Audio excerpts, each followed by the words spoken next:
Well, this is a pleasure. Right now we're in the LSU indoor with my buddy Bennie Logan, of course an LSU great who wore number 18 and played a number of years in the NFL. Bennie, thanks for coming over. Thanks for having me. Good to see you, man. Nice seeing you always. And you got a new job this year. Yes, I'm a Catholic coaching defensive line there, and I'm enjoying it. Get a chance to develop a really good group of young men, and really to see them go out there and compete and enjoy their senior year. You've been in coaching for a little bit now. You were at Dunham for a while, and now you're a Catholic. So are you enjoying this? I am. I'm enjoying high school because for me, I get a chance to pour into the kids and also not just coach them in high school, but have an impact on their life going forward. And so with me spending time with them, I'm able to teach them about life while coaching them with football. Yeah, and then maybe you have some time for some other stuff, because if you were coaching over here, for example, yes, recruiting, and it just never stops. Yeah, right? With high school, I still have the freedom that I have, with my daily life. Instead of just coaching and recruiting and being on the road and stuff, I still have a life with high school football, so that's why I'm there. Well, we'll be watching out for the Catholic High Bears this year and the defensive linemen down in the trenches. This guy will be coaching. We're in August right now. What do you remember about August? The grind of August day, camp days, just building that brotherhood and that bond. Like, these are the days that you're really tested, the tour days. I don't think they have tour days now, but these are the real dog, grinded out days where you build the chemistry, build the bond with your guys. And once the season come on, like all the things you went through during camp is a lot easier once the season roll around. Back then, did you ever wake up in the middle of the night with a Charlie horse or? You wake up with not just pains, but you wake up with thoughts if you really want to do this. Like, it's a grind in the summer, especially being out in Louisiana. But again, this is where you're tested, and this where your teammates is really critical. Like, during those tough times, you need somebody to lean on, and I always have those teammates there. Kyle Williams, who played for Nick Saban, he told me a story about back in the day they used to be at the Broussard Hall on campus, and he said no matter how much I turned that thermostat, it was always it was stuck on 86. Well, for us, we had WCA, so we had AC, so that helped us out. But it's a grind out here in these summer days. It really is. Is it a case of they're kind of tearing you down to an extent, and then when school opens, and then you kind of start to get your legs underneath you again as the season opener gets closer? It does. For me, I feel like it's easing you until like the season. Like during the summertime, it's just football before school starts. So it really focuses you in to get you ready and prep for the season as to game planning and those kind of things. And once school starts, now you have to manage, practice in school and things. So just to have that time before school starts, just to focus on football and get them ready and prepped is a good thing. So we were here like one of the first days, and a fight broke out at practice, right? And this is nothing new, right? No, it's not. No, man. Camp, you see a lot of, it's hot outside. Temperatures fly. The periods, 20-some periods and longer. Like, guys leaning on you, temper rise. But at the same time, when those fight happens, it's always the next snap, and it's a brotherhood and it's love afterward. We understand, like, you're gonna always see those fights at every different level of football. It's just the chemistry that you build during those times. Now, he just walked across the street and he's sweating like crazy, right? So, I mean, we both grew up in Louisiana. You know what you sign up for, and I've been joking, Bennie, one of my pet peeves is when people say it's too hot to go outside, like in April, right? But I've kind of become what I despise, because this summer has been on a different level. I mean, this has just been so challenging, where the high every day is 101, 102. And so I guess Coach Kelly and company, they're kind of straddling the line between toughening the guys up and getting them ready, but also, hey, we don't want anything bad to happen out here. Oh, definitely. During this heat is a different kind of heat, so everybody on different level is, adjusting to it. And at the same time, it's a difference between toughness and player safety, and I think this is a good thing, the way that you're managing. With the indoor and outside, you can practice early in the morning, late in the evening, just to adjust. Like I said, these are different times for everybody. Like, even us with high school, we having to find a way to adjust to the rules that we have to follow. But again, you don't make excuses. You just follow and go by, and you be ready to practice. So when you played here, you guys went to Washington for a season opener. You went to Atlanta to play North Carolina. Yes. And then the biggest was Oregon. Yes. And so LSU's kind of got something similar, in which they've got this heavyweight fight to start the year with Florida State. 2 teams ranked in the top 10. What do you remember about like getting ready for Oregon, for example? You know you have to play well to win that first game. I would imagine it would dial up your focus and intensity during the summer. Oh, definitely.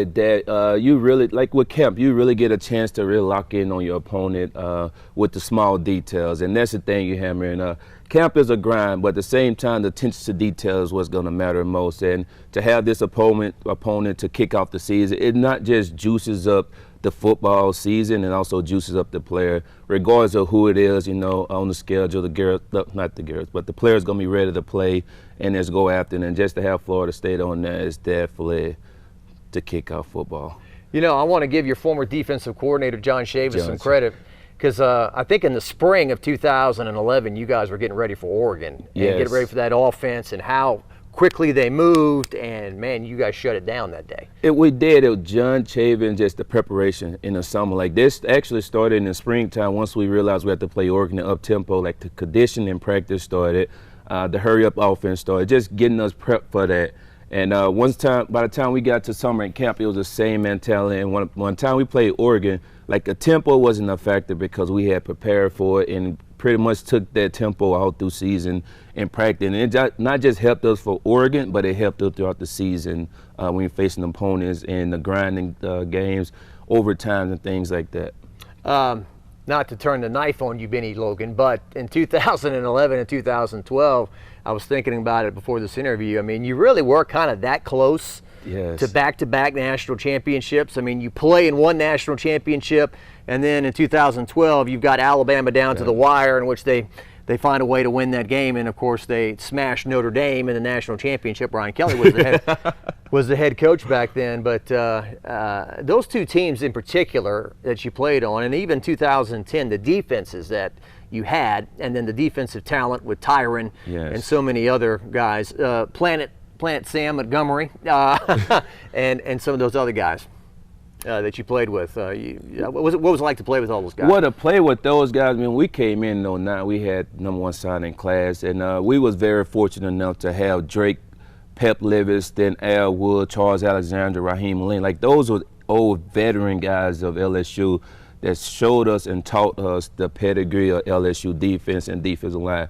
So as those guys were transitioning out of their career at college, we was there stepping up. And, even though we had to wait and work our time, like while we was there, we took the things serious. Like the little things that Drake taught us, Pep taught us. Like, we learned so much from those guys and just them taking us on our wings. So when they was gone, we wanted to make sure we uphold that standard and that statue, because LSU defense was all that's talked about, and that's what the thing we want to continue that tradition.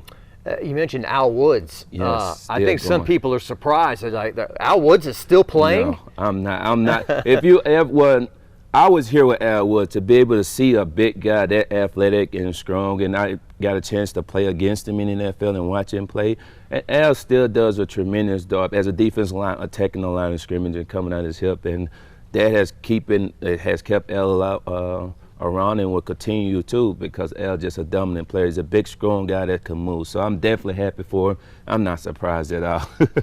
Somebody was going over the biggest recruits in LSU history, and he's way up there. He's a 5-star. 5-star, and it was just on the radar because, again, like at the time you had all these guys. When I got here, Drake Nevis. Drake Nevis was a guy that stood out that year, the past 2 years. Pep Livingston, Raheem Alim, the year he's had, or whatnot, the previous year. So those guys kind of stood out, and Al was kind of shadowed. But Al was still a stud amongst the D-line. Let's talk about the current LSU Tigers on the D-line. So we know Mason Smith is perhaps the most talented guy on the team, period. Might be the highest draft pick one day. We'll see. But we know last year he was primed to have this tremendous year, and then he gets hurt in the first drive of the game. Matt House, the LSU defensive coordinator, met with us, said that Mason, he's knocking the rust off. You can't expect him to just go in there and be the guy of the pass, but he says he's obviously got the height, the agility, the size, but he's maybe playing a little high, wants to play a little lower, and he's knocking the rust off. Yeah, coming back from an injury, you always worried about just the injury again. So, like, your technique is going to be rusty and things, but again, this is why you have training camp. to really get your technique and work on your conditioning and fundamentals. Like I said, you don't have an opponent in training camp for maybe a month or so, so it's strictly you working on your technique and you working on your conditioning to prep you and get you ready for the season. So I'm really thrilled to see him come back from the injury, and I know he's attacked his rehab, and I know he's hungry. Like, that is the guy I'm looking to really continue to stand out and really take this D-line over the edge. Awesome. You know, when you're a defensive lineman, sometimes you do things that aren't going to show up in the stat sheet, and you've got to be unselfish. I think when we interviewed Jacoby and Guillory today, he said, I may be just trying to eat up 2 blockers. And then when I do that, somebody behind me, I'm freeing up somebody else to make the tackle and make the play. Yes, understanding your role, and at the same time, you got to understand that you gonna have to sacrifice yourself sometime in order for others to make a play. And at the same time, others gonna have to make sacrifice for the D-line to eat. And just understanding that chemistry and understanding that bond, like understanding my role on the team and understanding like selflessness, like I'm willing to do whatever it takes to help the team win. I'm looking for really good things from Jacoby. You told me you were a fan of Mekhi Wingo too, Yes. who was a bit of a lifesaver last year after Mason Smith went down. If they didn't have him on the roster, it could have been a disaster. He ate up a lot of snaps last year. They've got some more defensive line depth to maybe help those guys out, but what do you like about Mekhi? Mekhi is a hybrid defensive lineman, I would say, meaning he could play defensive tackle and he could play defensive end. And I've seen him rush in defensive end where he uses his leverage to get underneath guys. And same thing at 3 technique. He's quick enough to get off the line to get in the backfield and just anchor the point of attack at a double team. Like his versatility and them able to move him up and down the line present a matchup for a lot of teams in college football. So he's another guy, second year here, that really just gonna jump out and attack this season and whatnot. Good stuff. And Savion Jones, we covered him at St. James High School. He was our player of the year, the Warwick Dunn Player of the Year at WAFB, and I think he's already a junior. I took a step back. Oh my goodness, time just flies by. Yeah. Yes. But the big number 35, we saw him do some things last year, start to kind of come on, and maybe this is his big year. Yes. Again, he was a guy that came in transition, new coaching staff, new defense, and so he's learning. And again, the time that he did play last year, you seen him make plays, you seen him stand out and things. So again, comfortable in the defense, second year in the defense, familiar with it. It's really a go time for him also, and I think he's going to maximize his opportunity with the reps he's going to be getting and really spring out.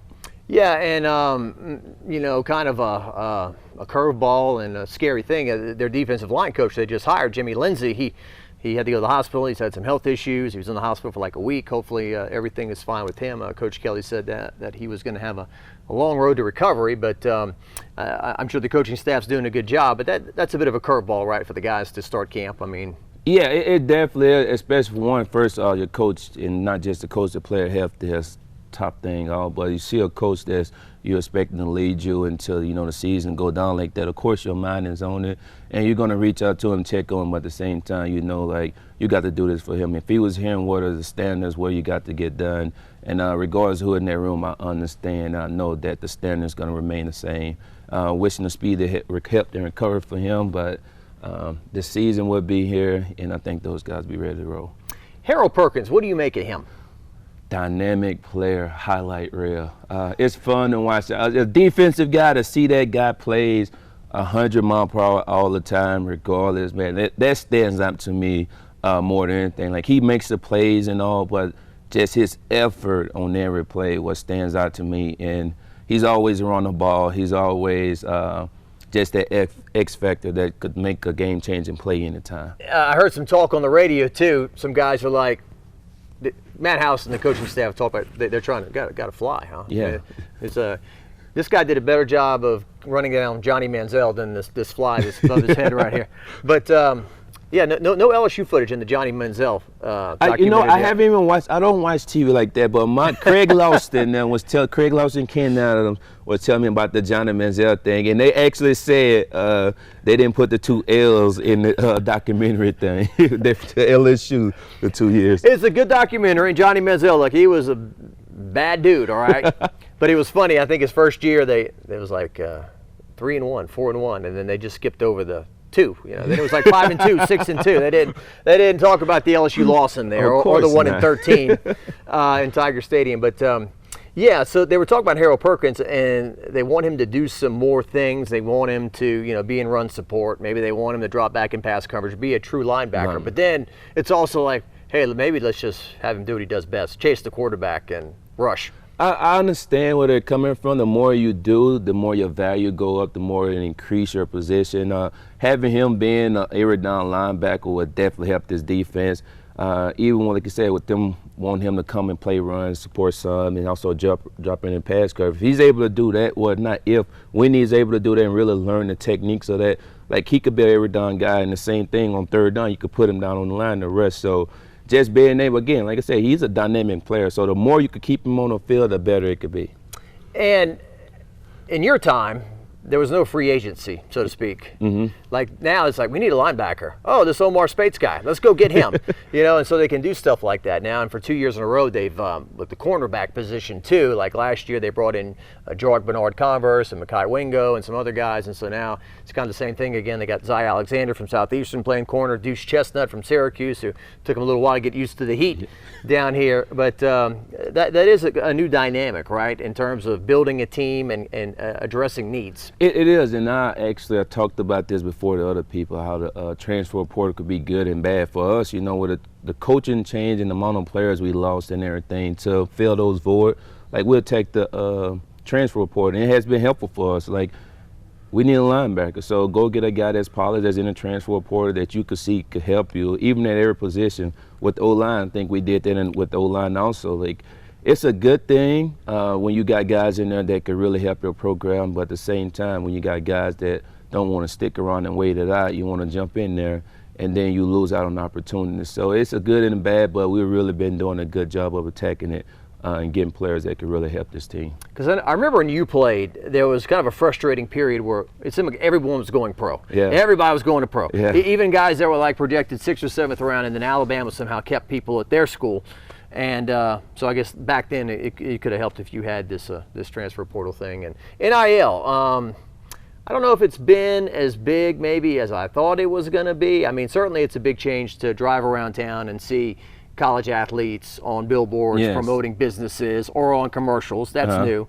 Gordon McKernan, obviously, I think he had 15 or 20 players signed last year, which is great. But what do you think about that? I think it's a good thing, as long as it don't take away from the sport or the person. It's a good thing to see the kids. Kids work so hard for things. And a lot of the kids, like after, their college career over with, it's done. And so to be able to see these kids recognized and be able to get a chance to represent themselves and just sponsorships is a good thing. But I just don't want it to take away from the sports, whatever the sport is, or the person or the player itself. And I think there's been some tall tales, too, about how much money some of these guys are getting. Of course. You got $3 million or whatever. It's like, maybe not. It's the internet. You could post anything on the internet and people run with it and stuff. But at the same time, you just have to do your homework and know the realization of, these are still college kids and stuff. They're getting some good endorsement, but the money is not. It's not like that. Yeah. Unless you're Angel Reese. Yeah. Or Flage. Right? Yeah, it's different. Championships bring that. Yeah. I kind of wonder, too. I mean, Joe Burrow was mature enough to handle it, I think. But I just kind of wondered, with Burrow and Chase and Jefferson and all the guys on that team, I guess they still would have won the national championship no matter what, but I'm glad they didn't have that distraction actually. Yeah. That's what I'm saying. Like, it's a good thing to see those kids, but at the same time, I just don't hope it take away from the sport with distraction or the person or the player with distraction and things like that. If it still allows them to do what they have to get done on the fields or on the court and in the classroom, I'm all for it. A few more things with the great Bennie Logan here. So, Brian Kelly, year 2, I'm sure year 1, the players are like, a few of them are like, who's this dude, and having to get used to him and his new ways. And Coach Kelly told us, look, they had to get used to the way we coach. Don't take a knee at practice. Don't take off your helmet. Don't throw your helmet, stuff like that. And this year, I would guess, and from what I've seen, everything's just so much more productive in terms of their time. They're just getting stuff done. And they look like a smooth operation. It does. And I was out here in the springtime, and that was one thing, like I said, we was out here maybe an hour and 30 minutes, maybe 2 hours of practice, and it doesn't seem like there was that long because everything was so efficient. Like after one drill, you're going to the next thing. There's no wasting time. And like I said, with a transition of a new coach, you have to get adjusted to their way. You have to get adjusted to the players that are here, just everything, and learn the culture and things. So just to learn one another the first year. The second year in, like you're in it now, there's an understanding. And I think that's why a lot of things are running a lot smoother because there's an understanding amongst the coaching staff with the players' expectation, and the same thing with the coaching. And so, like I said, this is year 2 now, and I think they're really gelling and really understand. Have you met him? Yes, I have. So what was it like to meet him and talk to him? I haven't really talked to him. We had a chat on the field and thing, and just his expectation, what he's trying to do here and what he's trying to build, and just the guys, the coaching staff, the strength and conditioning coaches, like those people that he brought around him to build up what he wants for this program. And I think that's going to really help him out, and it's helping him out. Jaden Daniels. So a year ago at this time, the competition for quarterback was still not determined. There's no doubt he's the starter this year. Watching him at practice, he really can fire the football, and there's nothing wrong with taking checkdowns too. Like I realize he needs to push the ball further down the field, but there's nothing wrong with 2nd and 5 instead of 2nd and 10. No. So, and for years, Benny, it's funny, I heard, we need a dual threat quarterback. We need a dual threat quarterback. We can't beat Alabama with a guy that drops back. And then we get a guy, he runs too much. So, but, you can't please everybody. You can't please the fans. And this fly is tenacious, folks. Just one fly is the star of the interview today. Don't hit me, Benny. You're going to kill me. But no, Jaden and his leadership and his, I mean, he is 2nd in the Heisman preseason odds. I think with him, just him settling down last year made a difference. I think last year was a lot going on with, again, the offense. That's a different thing when you got a guy that's coming in, a new coach staff coming in to put this offense in and learn it on the go. Like once you settle down, you seen the success he had. Even with him, like the games that he had was good. Even the bad, I wouldn't say bad, but the rough games he had, you seen the good in him that could really show like this guy could really be a quarterback for us and really do some things in this division, in this conference, and not just conference, but even in college football. And throughout the season, he showed that against Alabama in the big-time games, he stepped up and really made some plays that really set him apart. And I think this year rolling in, like this guy's is comfortable. He's comfortable with his offense. He's familiar with the players. The offensive line is there for him. So it's all on him just to continue to settle down, enjoy it, and just have fun, just ride this senior year out. I had a player here at LSU one time tell me that they're always looking to replace you. Like no matter how good you are, they're always trying to find one better. And so no matter if you're a defensive lineman or linebacker, if the backup has talent, which here they all do. Yes. So like Garrett, like I watch him throw a practice and he makes some throws sometimes where we're like, whoa, you know, a tight window, and he fires that thing in there. Now look, there's no debate who the quarterback is, and Jaden Daniels was voted the MVP last year and is an electric player. But when you got a guy like that over your shoulder, you know you have to stay on your toes. You have to, and that was the thing when I'll never forget when I was here, Coach Brick Haler told the defensive line, the backups have to be just as good as the starters. When the starters come out for a break, it shouldn't be no drop-off. And with their competition is builds guys to continue to be on their toes and want to work hard, to put in that extra effort, to know, like, I can't afford to slip up because this guy behind me is just as good and can replace me. And so with that, it really makes you lock in and focus on what you have to get done and just put your blinders on and look straight ahead and don't worry about everything that's around you. They have like 8 running backs on scholarship. And there's like none of them that you can point to and say that guy's a bum, Bradford. right? Bradford or that guy's I'm looking for Bradford. Trey Bradford. Trey Bradford. What a story. He was here when I was here working, and I just seen all the potential with him. Just the way he was a scout team guy, learning and developing, just the way he torched the defense. Like I knew this guy would be a player, and like his story was remarkable things that he went through, but to see him get another chance and fulfill it, like I'm really excited for him and pushing for him. Yeah, because I don't really know what the story is, to be honest. I just know that he was here, he left, he went to Oklahoma, he came back, he is off the team again, and he's on the team for a 3rd time. I don't know if that's ever happened before where a guy's been on the team 3 different times. And at first I'm thinking, why is this guy getting all these chances? But you seem to think, a guy that's worked with him and seen him, that there's something special there. He's not a bad kid or anything. He's not a bad kid at all. And I can honestly sit here and say that and vouch for him. Like, it's a kid I've been around. and actually had a chance to get to know him and stuff. He's not a bad kid at all, and that's why I'm really pushing for him, because I've seen his potential and I've seen the mistakes he made. To get this chance again, I know it's going to be an angry runner, and I'm looking forward to really watch him put on this year.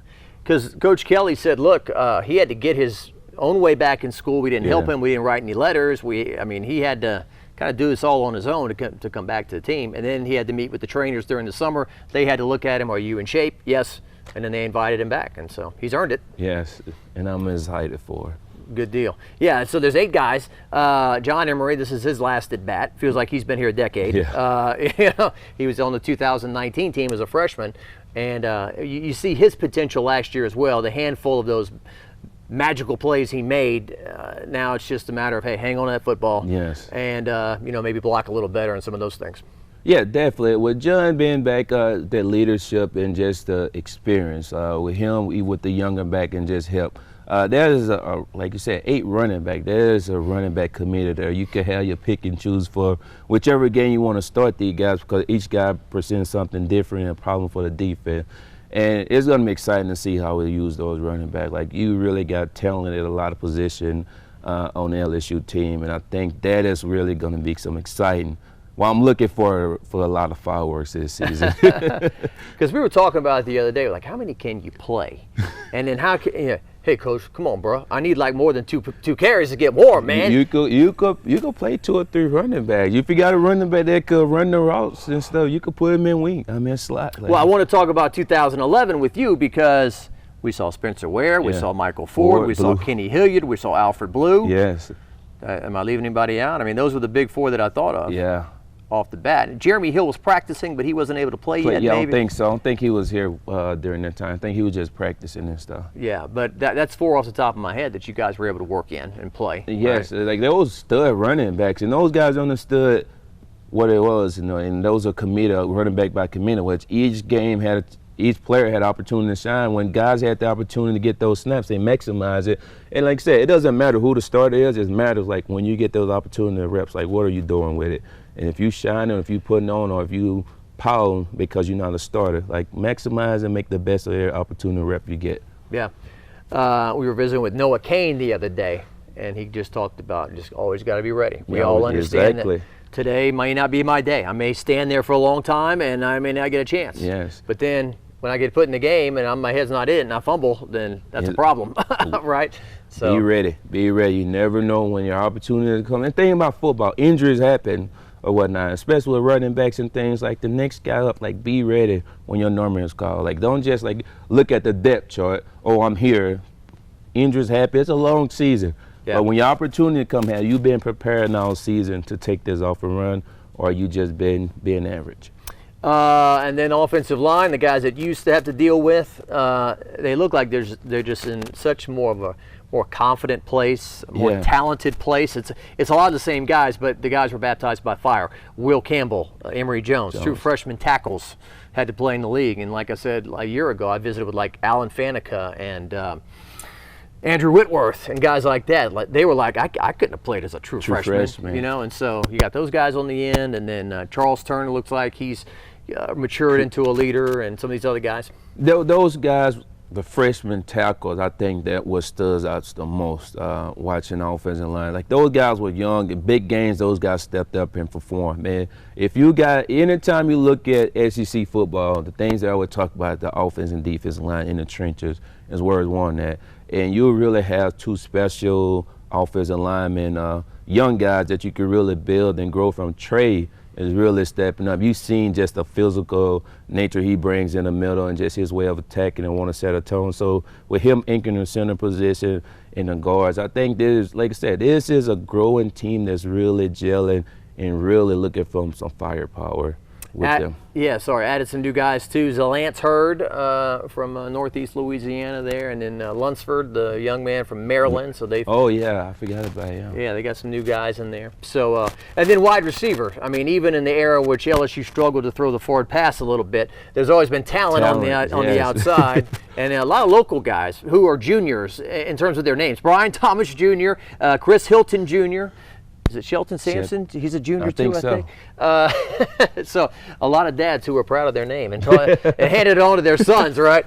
Good stuff. But some great talent there at wide receiver to throw the football to. It is, and if you look at the offense position, every position is pretty much stacked with guys that can make plays. Like you get the ball in any one of the receivers, tight end, running back's hand, like they could make a play, they could put on a show and be explosive. Again, you only got one football, so it's just, when you get that opportunity, maximize it and just continue pushing in each other. And I think that's what's standing out even with neighbors is really just taking elite talent and just stepping up and being that guy. Good stuff. All right, last thing here. Benny's got to coach practice here in a little bit. He's got to start yelling at some kids and hitting some sleds and getting ready to for those big Friday nights against Friday nights. Santa Maw and EA and Dutchtown and all those guys y'all play. So team expectations, the expectations of this team. So a year ago, they were picked 5th out of 7 teams in the West. Vegas had them at 6 wins, 6.5 wins. This year, they're top 5 in the nation in both national polls. They're picked either 1st or 2nd in the West. They're a national title contender, all that stuff. So after Kim Mulkey wins a national title and after Jay Johnson does the same with women's basketball and baseball, now there's this narrative that Brian Kelly's on the clock. No. But not really. But, I mean, if they could pull off the Tiger Slam, as some people are calling it, that would be amazing. But, hey, if they go 10-2, 11-2, whatever the case may be, that'd be a tremendous season. So we'll see what happens. We hope they win them all. Definitely will be a great thing to win them all. No pressure with a championship, but that would be amazing to have a football parade here. But I just think it's going to be a good season. I'm looking forward to it. Like I said, I'm expecting a lot of fireworks out of this team, and I'm thrilled to see year 2 with Coach Kelly. All right. He's the great Bennie Logan. Appreciate all the years we did Red, Rock, and Blue and softball. This guy would always come out and donate his time. That's the good stuff, and a great dude. Thanks for coming down, Bennie. Thank you for having me. I appreciate you.